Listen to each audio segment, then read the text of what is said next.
and what are the various types of dumping we have. So dumping happens when a company tries to look into the price discrimination, that is, tries to reduce the price and sell the product in the overseas markets. That is, the price charged by the company is either much less than what the price for a comparative product is in that particular overseas market, or because of the government restrictions in the overseas market, the price of the product gets escalated. For example, many imports are relatively priced high because of customs duties and other types of tax levied on those products to protect the local industry, to protect the local manufacturers or local marketers as far as the products are concerned. And there are several types of dumping. Let's see one or two. When we talk about the sporadic dumping, the manufacturer wants to get rid of, it is like a clearance of sale, but clearance of sale not in the home country, but clearance of sale in the host country. So the manufacturer gives lot of price discounts and tries to sell away the products in the overseas markets. And we talk about the predatory dumping. The company tries to sell the product at a much lesser price to get access to the overseas markets. It basically aimed at getting access to the overseas market. Now, let us try to see what is distortion. Especially the price distortion happens, or we call it a price distortion, when the government in the host country tries to levy so much of taxes on the product that the product is, the manufacturer or the exporter had to sell the product at a much higher price than the locally available local brand. That is one aspect of it. And the other is when the manufacturer tries to sell the product at a much lesser price than his manufacturing price, then also we call it as the price distortion. Then let us look at the concept of transfer pricing. In this concept of transfer pricing, we are looking at, the price at which the manufacturer is trying to sell to other allies or to other subsidiaries under the corporate group. Nowadays, we have so many multinational corporations which produces various types of products at various, and tries to sell them or export them to various markets. And this asks for manufacturing units across the companies, so across the countries, across the continents. And this particular, strategy aims at having different subsidiaries, might be different production units and hence sister concerns at various markets across the globe. So if a sister concern is producing and it is trying to sell that as a spare part or as a product to another sister concern, so at what price they are going to sell? And here we have 4 different types of pricing strategies. The first is where the seller sister concern or the seller subsidiary, or we call them as, or a seller, ancillary unit, is trying to sell at the direct manufacturing cost to the buyer. Here, because they are not looking for additional profits, this may not be always a positive one. A positive strategy, because the seller is not making lot of profits. So there is no motive for, reducing the cost of production, or there is no motive for the seller, to increase their, efficiency or whatever it is. At the same time, the buyer, because they are getting at a much lesser price, The same thing happens with the buyer also.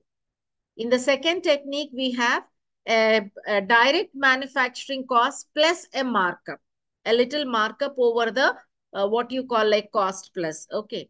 But the major thing with this type of transfer pricing is also sometimes the buyer firm might feel that the price is less when compared if they buy from the outside companies, but the seller company might feel that they have invested lot of effort, lot of manufacturing know-how and marketing know-how, and they're not getting the profit as any other, other company would have got if they have manufactured such a product.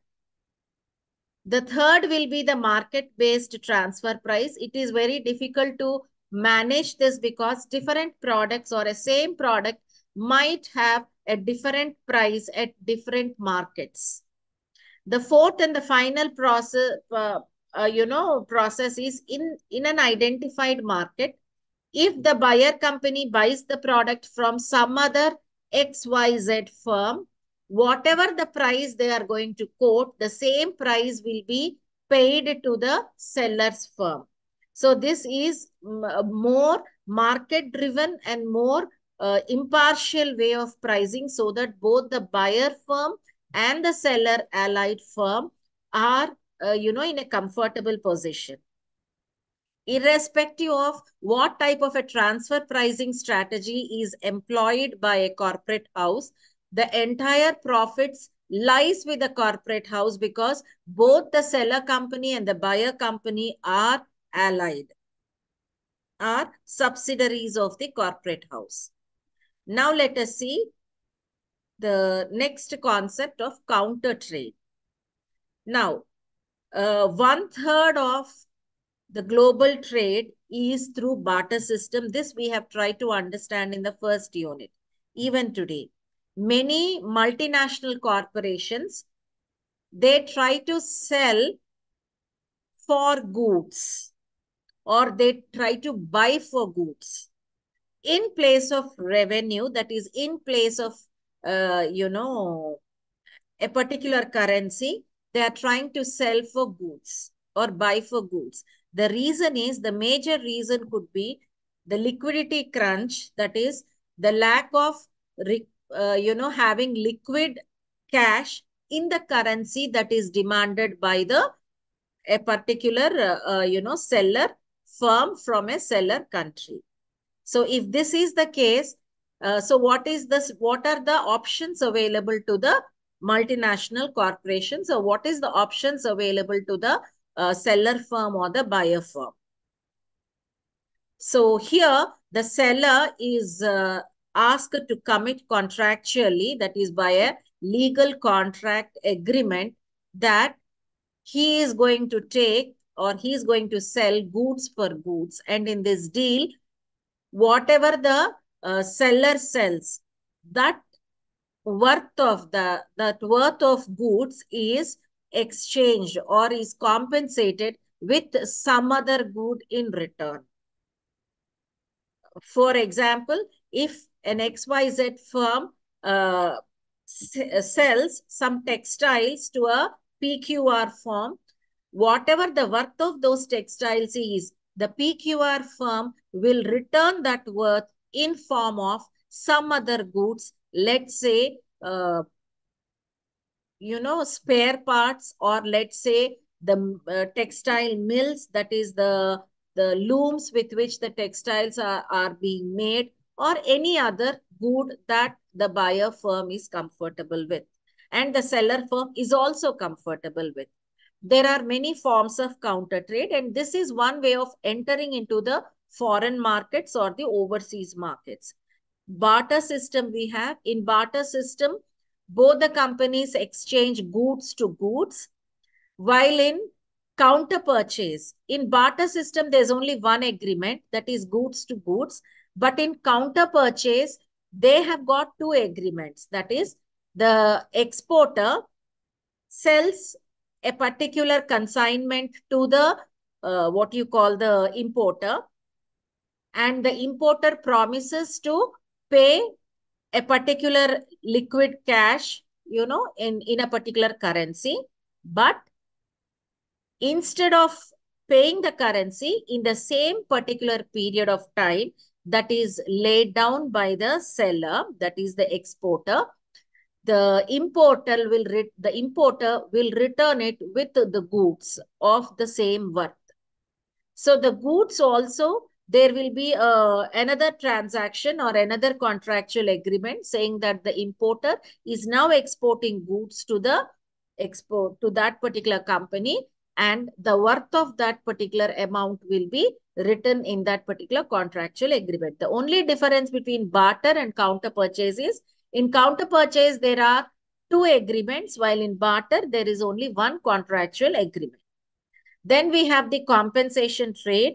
Compensation trade is where uh, the exporter is promising to the importer that he will buy back. There are many situations where the exporter might be selling some spare parts or some raw materials which is further being processed so that the final product is ready. So some part of that transaction is paid by importer as a particular currency, but the remaining part of it, the seller promises to buy the finished product from the buyer, that is from the importer, and that's what happens within a particular specified period of time. Then we have something called in switch trading we have a third party where instead of the exporter buying it directly, the exporter may involve a third company to buy it on behalf of the exporter. Then we have the offset, counter trade. In the offset counter trade, it so happens that a particular exporter tries to bring in a technology or the required machinery into the importer's country, for which the government gives the permission for the exporter to sell its products in the market. So these are certain forms of counter trade that we have. Now let us see, when there is counter trade, it is very evident to you and it is but natural that there should be terms of sale. That is, terms of sale becomes very complicated when we talk about the international trade, because the consignment is crossing the borders of the country through various ports and various modes of transportation. I think you all know there are 5 modes of transportation. That is, you have airways, waterways, roadways, railways, and pipelines. So when we are talking about these modes of transportation, the change points could be in different countries. For example, when a cargo ship has to travel from one destination to the final destination, it can go to various ports which do not come under the jurisdiction of either the exporter's country or the importer's country. And anything might happen during this long duration of exporting.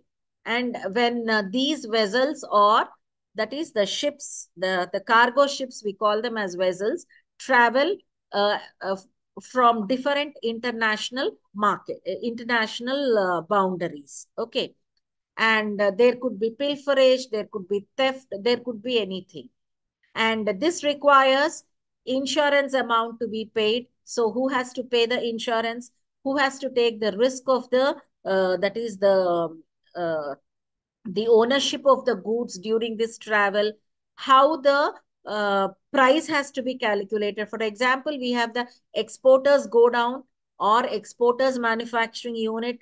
In the same way, we have the importers warehouse, or we have the importers, that is buyers manufacturing unit. So from where to where, because distribution cost is also going to be a major expenditure, and the taxes that they have to pay to the concerned government will also be a major expenditure or a major part of the MRP that they are going to quote upon the goods.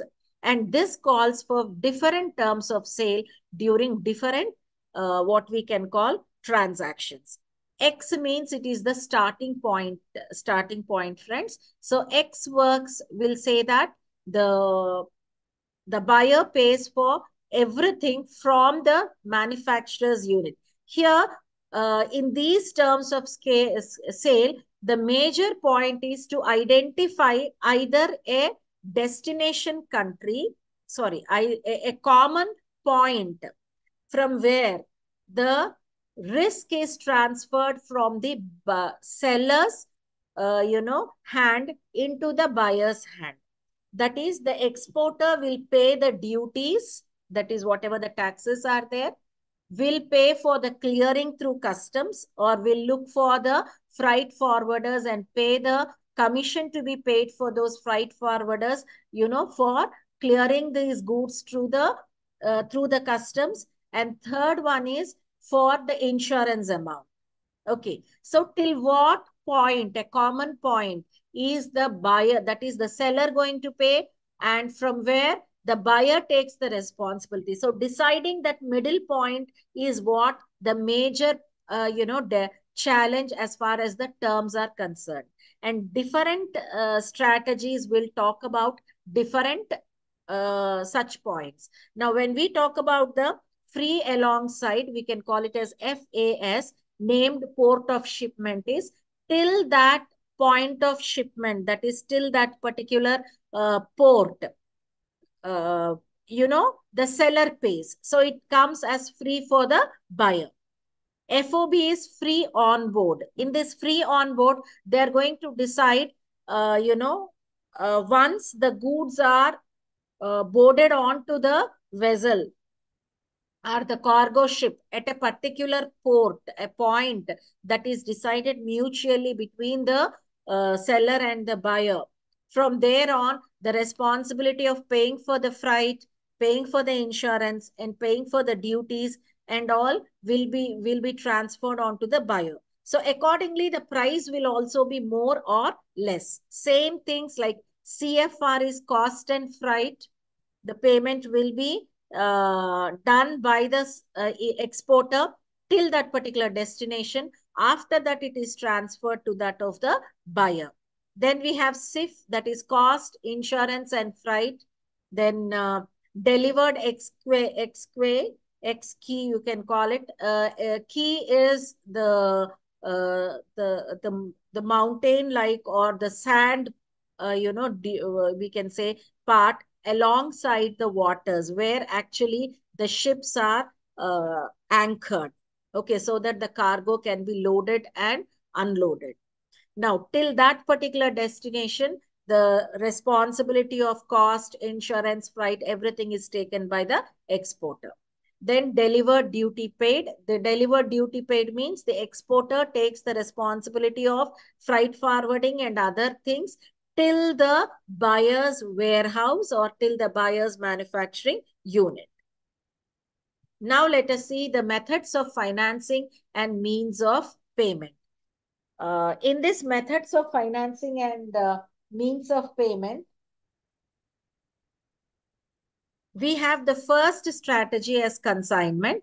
In consignment, the seller, that is the exporter, takes the responsibility of the ownership of the goods, everything in the hands of the seller. That is, the goods till they reach the buyer, that is the importer, the responsibility or the risk of the goods and the ownership of the goods lies in the hands of the seller. It is on the name of the seller. Now here the challenges where the contractual agreements have to be very clear is, suppose if there happens a pilferation or a theft during this particular time, so who has to take the additional expenditure? That is, cost is incurred by whom? So in the same way, in an open account, goods are shipped without documents calling for payment other than the invoice. Okay. So there is here, the problem is, if, because it is an open, open way transaction where the such type of, who has to pay for the freight, who has to pay for the insurance are not decided, it may, call for a lot of risk. Okay. Then we have cash in advance, bill of exchange, banker's acceptance, and letter of credit. Now let us move on to the next unit, that is international marketing communications. And when we talk about the communications, we are talking about the combination of uh, techniques or the tools that a company has when they want to communicate or promote their product, about their corporate image into the various stakeholders. So when we talk about the stakeholders, it is for the customers, it is for the suppliers, it is for the intermediaries, it is for the other interested parties, that is government or non-governmental organizations and all. So how to promote or bring a corporate image and also try to market its brands and products to various interested parties. When we talk about the marketing communications, we are talking about these seven or more than seven tools of marketing communications, where we have media advertising, direct response and interactive advertising, then sales and consumer sales promotions. Then we have public relations and publicity. Then we have personal selling. Then we have event, specialty advertising or event marketing. Then we have what we call it as the, direct marketing. Okay, and online marketing, especially with the present social media and online, marketing being much accepted or widely accepted across the world. Interactive and internet and interactive marketing has become also very, very prevalent or very, very used technique. Now, the challenge for any company is all these communications coming from different tools should aim or should communicate the same thing to the potential users. And this is where integration of these communication mix becomes the challenge and also need of the hour. That is, the communication mix or the communication strategy or the message has to be same, independent of whichever media or media vehicle is carrying this particular message. And all these tools should not function isolated. That is, what advertisement the advertising department has come up should be known to all other departments that are there within the communications, within the promotional wing. For example, in advertising, the advertising people comes up with an advertisement saying that there is a discount on a particular brand, and the same is not communicated to the distribution people, and the retailer does not know that that particular discount has to be given to the potential customer, or the packaging unit is not given that instruction, and on the package that discount is not labeled or published. Okay.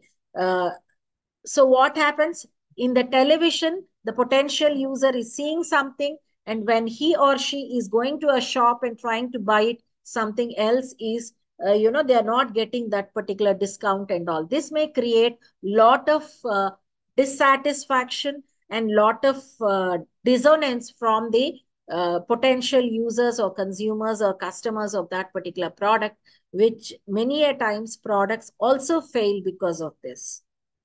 Now, let us see what the promotional mix includes. So the promotional mix includes a combination of variety of communication strategies so that the message goes straight to the users. And the various communication strategies that could be used, or communication tools or media tools that could be used, could be advertising. I cannot call it media tools. I should call it as promotional tools that can be used are advertising, direct marketing, sales promotions, publicity and public relations, internet and interactive marketing, and personal sale. Now let us see what advertising is. Advertising is defined as any paid form of non-personal communication. So we are talking it as it's a paid form. It's a non-personal communication because no representative from the company is visiting the customer to sell the product. It is non-personal communication from an identified sponsorer. That means there is a company, there is an identified owner of that particular advertisement, and to gain to gain access or to convince the potential customer. That is, the major aim of the advertisement is to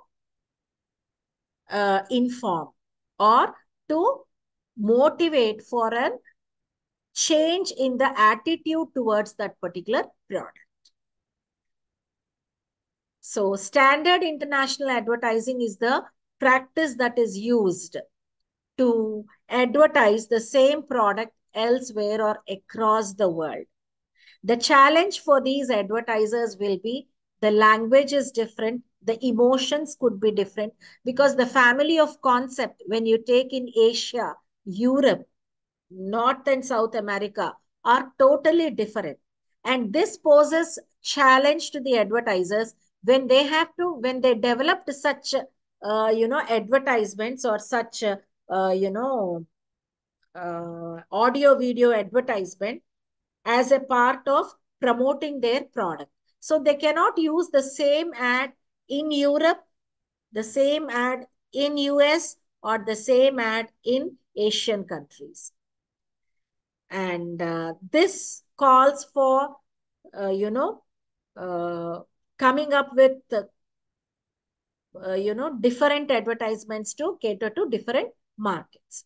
Then we have direct marketing. In this, organizations try to communicate directly through email or through, mobile phone, or through what you call as, uh, their web portals, through catalogs also it could be. Fine. Their potential customers about the sale or the demonstration of that particular product. Nowadays, network marketing is also being used a lot. Then we have internet and interactive media, and this allows, the information, a free flow of information between users. Many a times, this free flow of information could be between B to B and B to C simultaneously, because they can motivate their customers to come up with blogs and discuss about various products of their company in the blogs. So here the company is involved, the the customer is involved, and also potential customers are involved. So they can use lot of social media to communicate about their product, and also to motivate, potential customers to communicate between each other about the product in the real time. Then we have publicity and public relations. If advertising is paid form, publicity is unpaid form. So publicity is when a very socially renowned and responsible person or media talks about a particular product, praising it in the local media or in the national media, then we call it as a publicity. Then we have public relations. Public relations are all those events organized or all those attempts made by the company in order to have better relationships, or to in order to develop their potential relationships with the potential what you call customers. Many such type of programs are organized at the national and international level. For example, let me tell you, Lifebuoy, as part of the clean, hygiene, they make it a point to visit a particular number of schools every year and communicate about the importance of washing the hands among the small primary and upper primary kids, because from there, certain things have to be inculcated in children. So this, over the long run, they're expecting that children will have the habit of washing their hands regularly, because nowadays we are, after our pandemic, all of us realize the importance of it. That is one type of public relations program that the company runs. Let us look at the Apollo Pharmaceuticals. So these Apollo medical shops, they have a free basic checkup. That is, they check the sugar, they check the BP and all on a regular basis in their medical shops of the regular purchases. Like, you have some people who will be buying BP medicines every month. There will be some people who will be buying sugar medicines every month. So it is done. Not only that, in the neighborhood, monthly once, I think they come up with a free medical, what you call, like an kiosk they open before their medical shop, and a free medical health checkup. And also they take the advantage of that particular event for displaying some of the products of their brand, for the public to buy. Then we have personal selling. Personal selling is a form of communication where an identified representative of the company visits the customer after a official information, and tries to demonstrate the product to the potential customer, and attempts to make a sale to that potential customer by clearing the objections that are raised by the customer. Then we have sales promotions. The company tries to reduce artificially or on a short-term basis the price of the product, or they try to, give a feeling that for the same price they are giving something extra. It could be a price discount, or it could be a what we call as the quantity premium being given to the potential customers. So we have consumer-oriented sales promotions, trade-oriented sales promotions, and sales force-oriented sales promotions. 1 second, friends.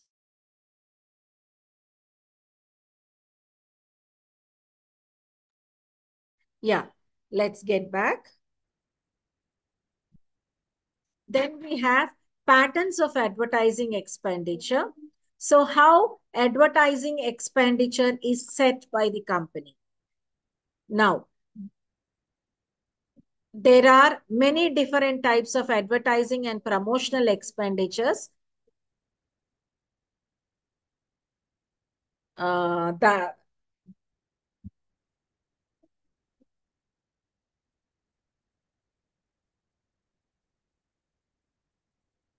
it calls for the margin, the revenue that has to be allocated to all these communications that are used, all these communication techniques that are used. And when we talk about the advertising, specifically for the advertising in particular. Now, the challenge for any potential company is how this advertising expenditure is set by the potential company. How much percentage of the total budget towards the promotion can be allocated towards advertising, will be allocated towards sales promotion and all. This calls for deciding upon different parameters. For example, one of the parameter is which stage of the product life cycle that particular product is. It could be in the introductory stage. Definitely, then advertising expenditure has to have a major share or an elephant share, because lot of brand awareness and such kind of, efforts have to be made by the company. If the product comes in the maturity stage, the challenge is the challenge for the challenge for the company will be to go for sales promotional expenditure, because most of the companies, once reach the maturity stage, must have really reached upon what we call about competition, and the sales must have got stagnant.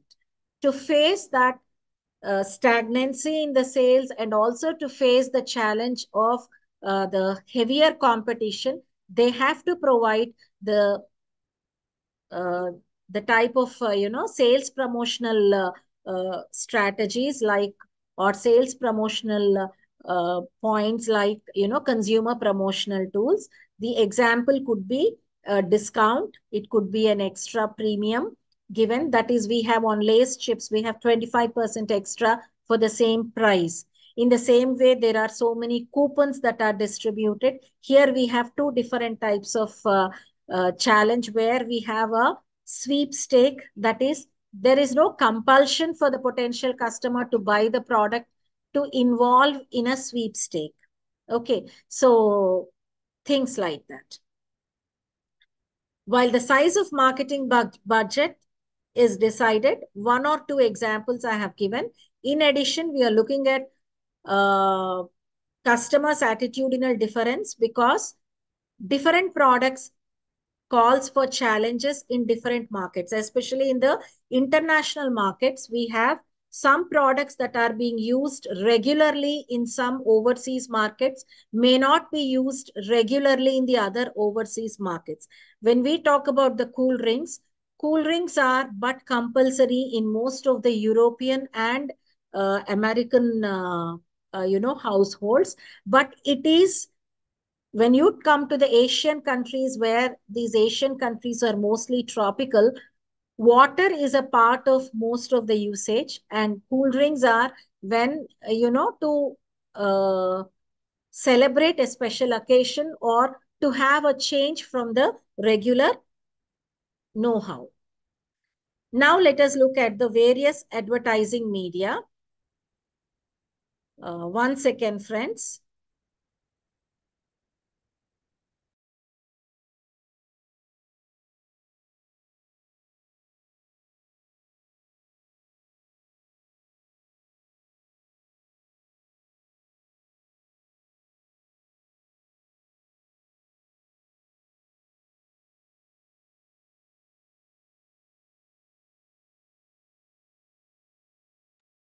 Sorry for that, friends. Now we have the various media that we have. First, we have the broadcast media, where we have two different parts of the different options that are available to the marketer in broadcast media. The first one is the television. The second one is the radio. And we could have various OTTs also nowadays. Earlier, they were not there. So when they're talking about advertising in the broadcast media, the advantage is the reach is really, really large and really extinct, really wide. But the problem is it is a non-personal communication. That is, we do not know how much of the dollars spent on this advertising is really, coming back to the company as sales. Now, when we look at the print media, we have, they can advertise in magazines. The shelf life of a magazine is more than the newspaper. For example, we all know the proverb, today's newspaper is tomorrow's waste paper. Then they could advertise in journals, but the reach is limited. Journals reach is different, magazines reach is different. Reach means the potential people to whom that particular vehicle will reach. That is a particular magazine. When I talk about Outlook, it reaches few people. Business India, it reaches different people. And there are some lifestyle magazines also. There are some entertainment magazines also. Then we have support media, like out of home media. We have billboards and all, which reach to the regular people every day. If suppose a billboard is erected for a period of 1 month, so the people who are flying by that area repeatedly will have an opportunity to watch that particular billboard for a period of 1 month. Then we have in-store media, that is, point within the retail outlet, where the potential customers are coming for a sale or a purchase. So that point of purchase material are distributed within the retail outlet, and also, sometimes there are special discounts given by the retailers within the retail outlet. Then we have transit advertising. where we are talking about advertising in those, uh, you know, uh, places which are used for transit. That is, either we are advertising in bus stops, we are advertising in aerodromes, we are advertising in railway stations, and also we are advertising in the vehicles that are used through which the commercial transport happens or the transport happens. That is, you are advertising within a train, within the bus, or within the aerodrome. I mean to say, within an aeroplane. Then we have specialty advertising, especially if we are very clear about a particular final product for which we are searching. Yellow pages will be of good advantage. There are both online and published yellow pages, but now online is more used when compared to the published. Then movie theaters, advertising in theaters, is not used as much as it should be, because in my opinion, because advertising in movie theaters will give an opportunity for the company to increase the viewership within a particular neighborhood. Then, yes, we just have spoken about direct mail, internet, and interactive media. Then we have some miscellaneous media like directories, rural media, stadiums. That is, there are some events being organized, or there are some sports events being organized. So they can go for a blanket sponsorship. A company can go for a blanket sponsorship and advertise the complete event. By this will give an advantage to the company to have a maximum viewership. But suppose the cost is huge, like IPL, it will be shared among many sponsors. They call it as official, travelers, or official cool drinks. Coca-Cola has taken the blanket sponsorship for that, and such things. Then we have advertising specialities where it could be pens, pencils, t-shirts, mugs, caps, and all could be developed and then distributed for various purposes so that the company name spreads. Now, what are the attributes that an international marketer should look at if he wants to advertise, or there is a purpose of his advertisement? So the first one is it should be visual. I think you all know anything that is larger than the normal size or smaller than the normal size will attract the viewer's attention. It must have some universal appeal. So it should be accepted. The culture should accept it. The norms should accept it. It should be in the social norms, acceptable social norms. It must be adaptation ready. That is, it should be adaptable. And many a times, these ideas can be standardized, but definitely should be localized. Uh, Now let us look at, this is the advertising part of the promotion. Now let us look at, product we have seen, price we have seen, promotion we have seen. Now let us look at the place. That is, place means nothing but the marketing channels. So place is no more a physical place where we reach to buy a particular product. This talks about a complete analysis and a planning from the marketer, from the time the raw material is picked up from the supplier till it reaches the final consumer through intermediaries. So we are talking about the distribution channel over here. Distribution channel is all the businesses or all the network businesses that are involved in seeing to it that the product is picked up from the manufacturing unit or the warehouse of the manufacturer till it reaches, and it is transported through various stops till it reaches the final consumer. Especially in international marketing, it becomes more important. Now let us look at what are these interdependent organizations or interdependent businesses in this distribution channel? We have the marketer or the manufacturer who is responsible for the or who has a final product in his hands, in the company's hand. This final product is stocked in the warehouse of the manufacturer or in the distribution center of the manufacturer. It could be in a particular country with a particular set of law of that particular land. And this product has to be picked up and transported through the what you call various modes of transport until it reaches the final customer. So in this process, we have freight forwarders, we have customs agents, we have dealers or distributors, we could have wholesalers and also the retailers.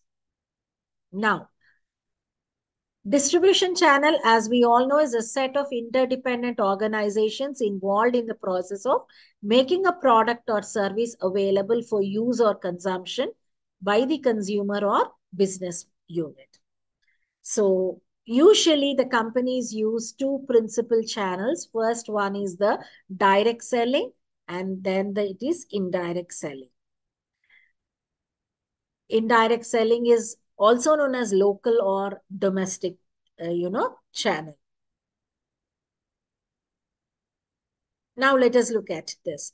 The intermediary is called as the domestic agent if he does not take the ownership of the title of the goods. That is, he has not paid for the goods. So he's only an agent. He's like a broker who takes the responsibility of transporting the goods from one destination or to the other. Even not a logistics provider. Only documentation part of it is taken by these domestic agents. Same purpose, same company or a business.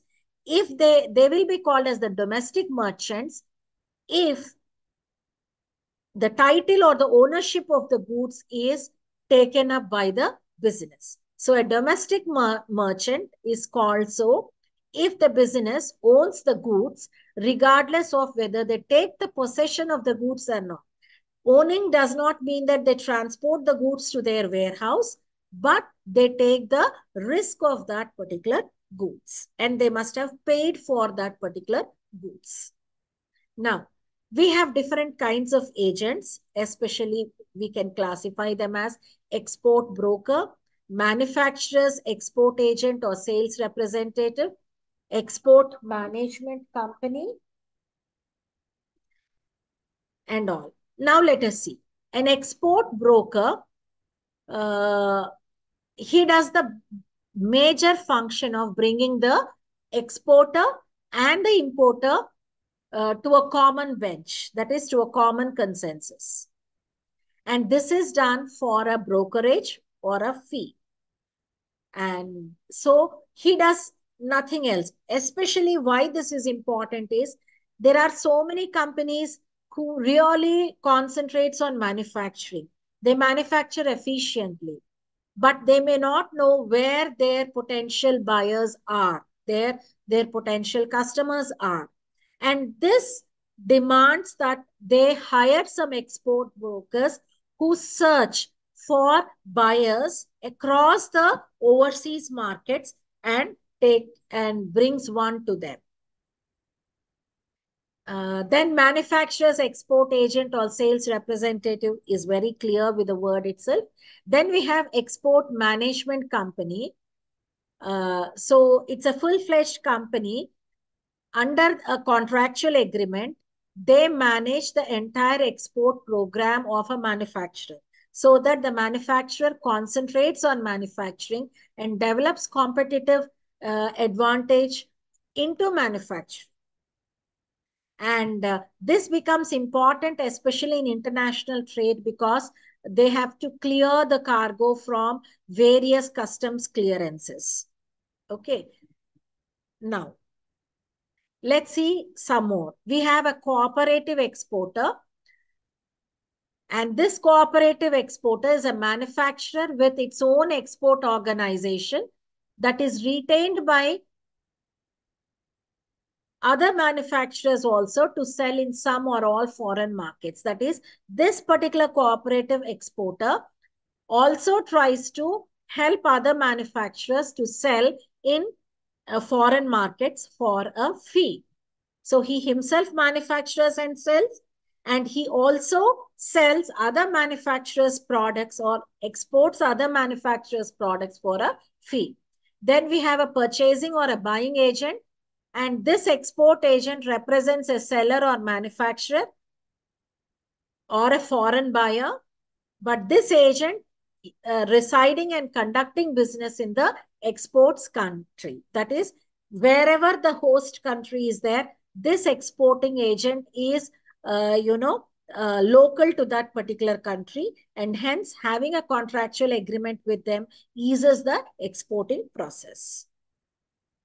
Then we have other merchants like country controlled buying agent, resident buyer, export merchant, export drop shipper, export distributor, and others. And basically, these perform the job of aiding the manufacturer in exporting products, clearing the products through various what you call customs, and also finding or hunting for importers, that is for a buyer in various overseas markets. Now let us look at the direct selling intermediaries. Direct selling is employed when a manufacturer develops an overseas channel. That is, manufacturer is trying to enter into the international market with a specific or a special purpose. Might be they have a long-term goal in the overseas market or the host country, and hence they go in for developing a full-fledged channel in those overseas markets. This channel requires that the manufacturer deal directly with a foreign party.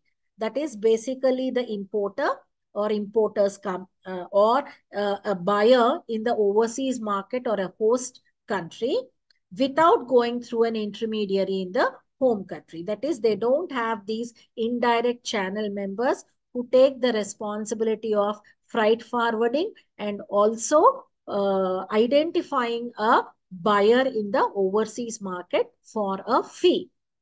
The various types of direct channel intermediaries are, we have the foreign distributor and the foreign retailer. So the company can have a contractual agreement with the foreign distributor who takes the responsibility of, distributing the product to the final customer across the host country. And we can have foreign retailers as a state-controlled trading company. For some products, particularly utilities and telecommunications equipment, a manufacturer must contact and sell to state-controlled companies only. That is, for example, we have petroleum products.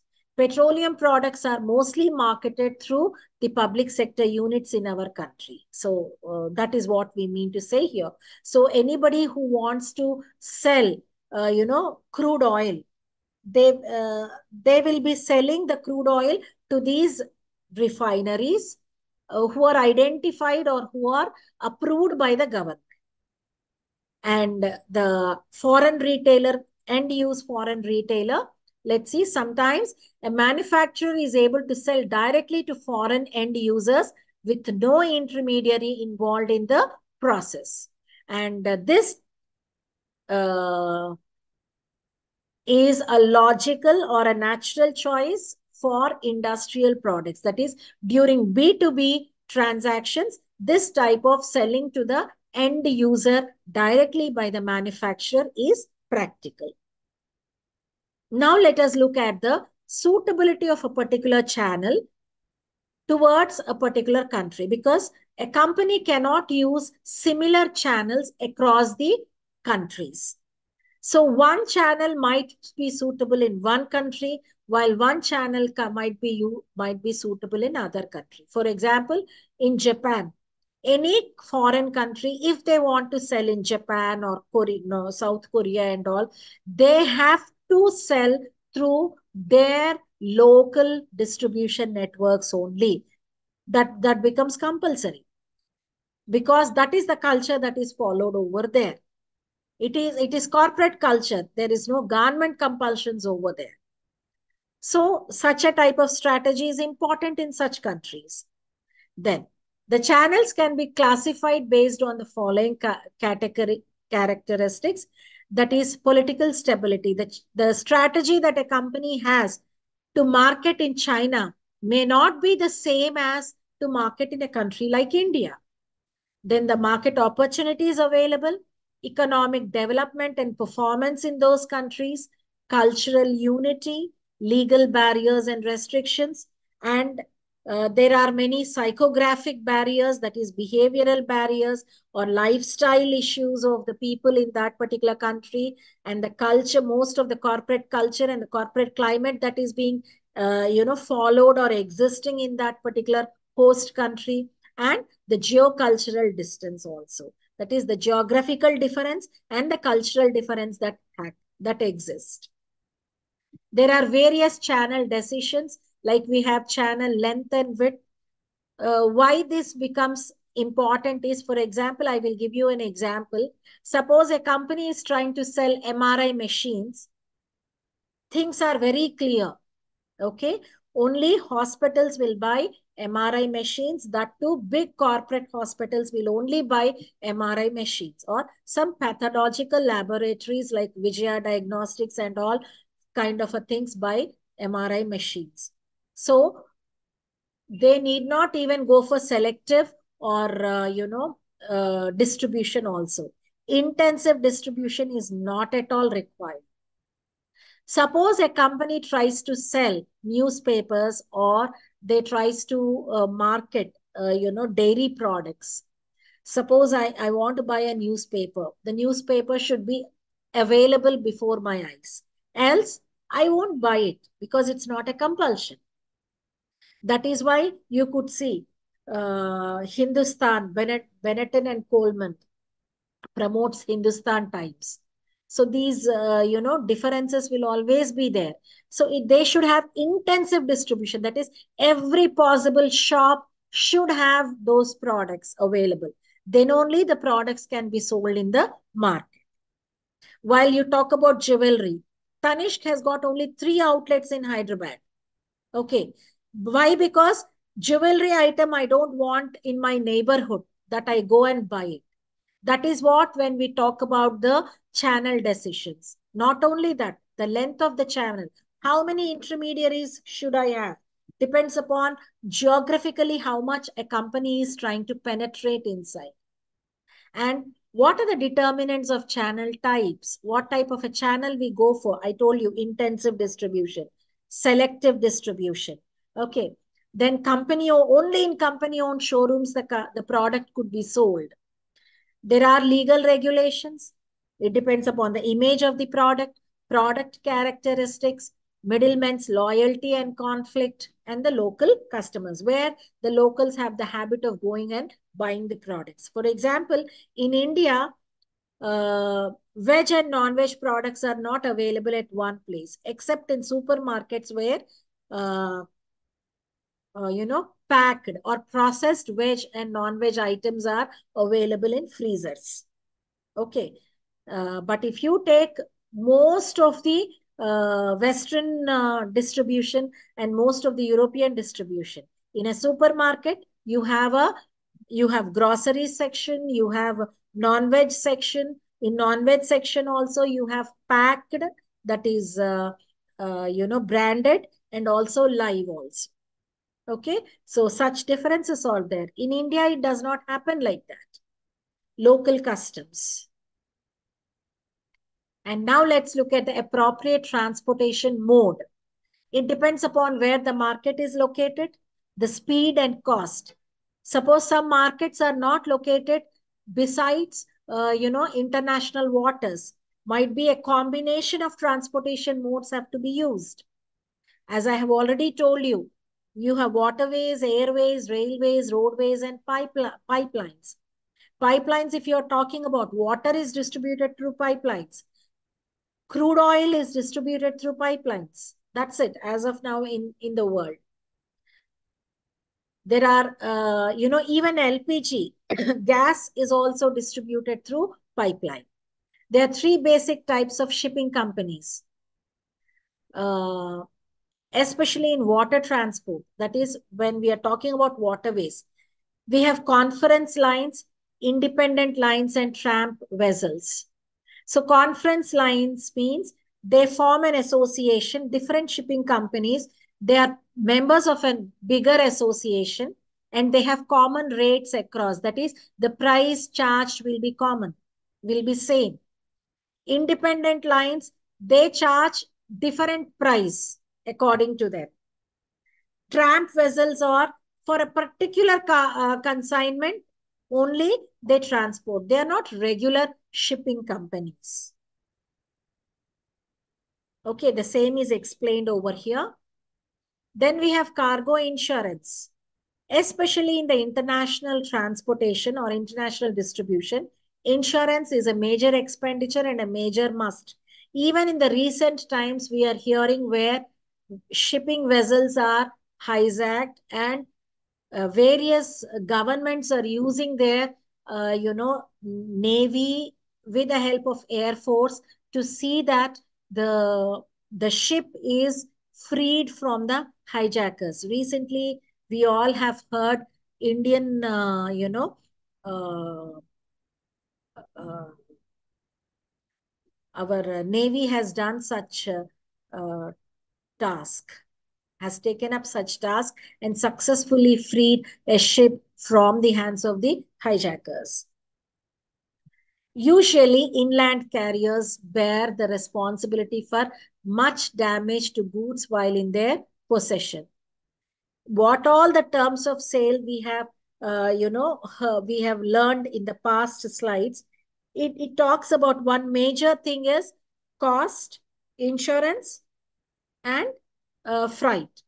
So that is what, from till a particular decided point, the insurance payment is the responsible of a seller, and from there it is the buyer. How the agreements go between the companies. Then there are sometimes a company can take a blanket insurance. That is, whatever the products are transported, they're all insured. Sometimes they take, specific insurance. Let's see about the marine cargo insurance. So it is an insurance policy that is being floated by many companies. It covers loss or damage at sea.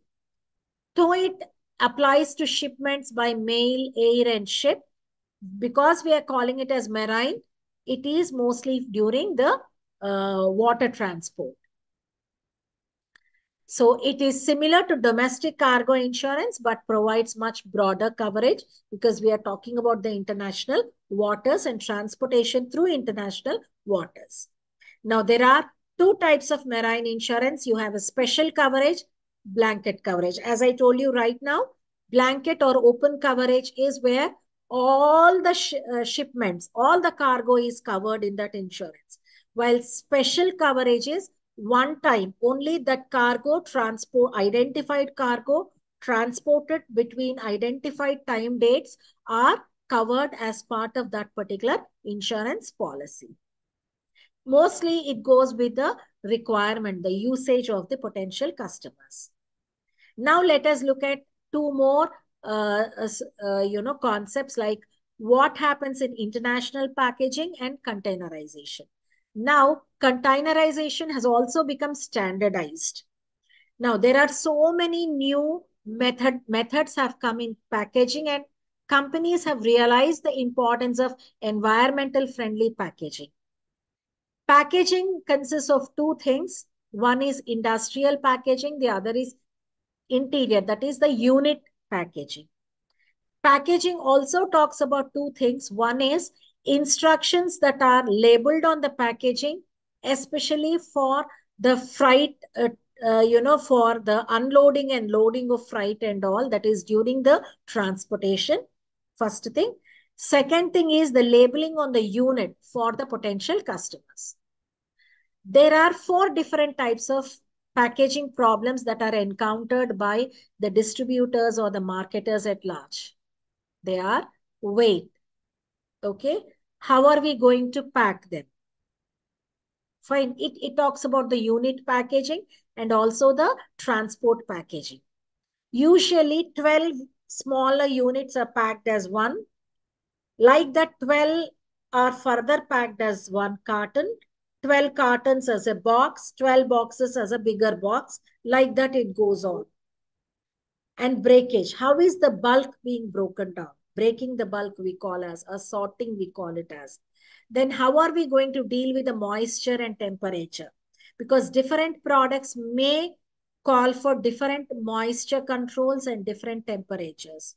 For example, if some iron is transported, if moisture is there, within days or within hours, it gets rust. And if there are some perishables being transported, at what temperature that those perishables have to be transported so that they are good intact. Then how are we packaging so that there is no pilferage and there is no theft? So these are the challenges. Now, usually we are not going in depth into full truckload or half truckload, things like that. In containerization, the new challenge, the new strategy is, or the new methodology that is followed is big. I think you must have seen, friends, in movies and all, big iron containers are made. And these iron containers have got standard size across the globe. Okay, small, medium, large, like that. Depending upon the size of the consignment, the company can book one part of that container or that whole container. So what advantage that the company has is, there is almost intermode transport, isn't it? Some part they go by roadways in trucks, some part they go by rails, that is in railways, and some part by ship. The box, the container. So unloading becomes very easy. The container is picked up from a truck and it is put on the rail. You must have seen in some of the YouTube videos you can watch, the whole truck will get onto the rail if only these 2 combinations are involved. So that the transportation becomes very easy and very cheaper also. And the same truck is picked up through the train and put on the vessel, that is put on the cargo ship, so that the inside items need not be exposed to the outside moisture. There's no theft. There's no opening of the container itself. Okay, that is the new methodology used in containerization. There are 2 basic types of containers: dry cargo containers and special purpose containers.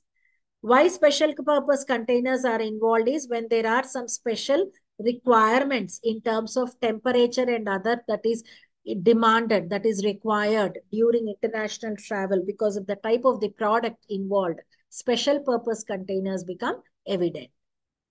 Some of the various types of dry cargo containers are end loading, fully closed, side loading. That is, end loading is from the end you can load it. That is, behind there are opening doors. Sideways there are opening doors, especially you are transporting trucks. You are transporting, cars and all. Then we have open top, then ventilated, especially if you are transporting livestock. Ventilated transport becomes compulsory. Then we have some others like liquid bulk, especially oil is transported and all. Okay.